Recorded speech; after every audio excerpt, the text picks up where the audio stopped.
European Union and all the member states support the diplomatic efforts to achieve peace and the end of Russia's war. But it's clear that Russia is not preparing for peace. It is the opposite. We have to come together with a clear message now, because these are really dramatic times for Ukraine and for Europe. Currently, we don't see any indications that the intention is for peace in Russia.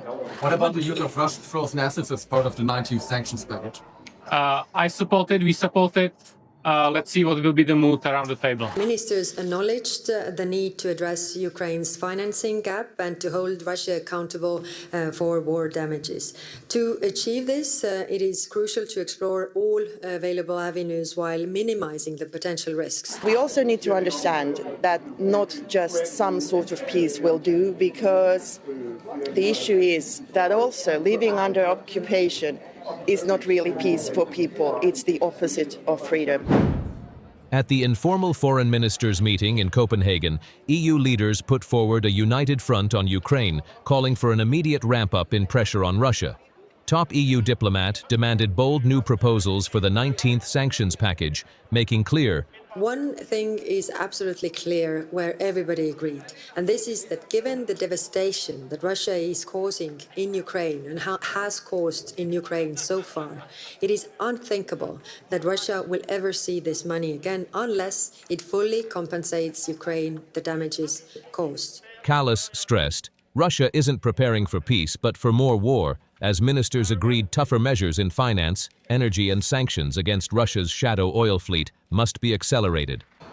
Czech Foreign Minister Lipavsky urged his colleagues not to wait for Washington, arguing the EU should seal loopholes in banking, crypto, and restrict Russian diplomats' movement, as well as back the confiscation of frozen Russian assets for Ukraine's defense. I hope that we will discuss our former Czech proposal to limit the movement of Russian diplomatic staff through the Schengen area.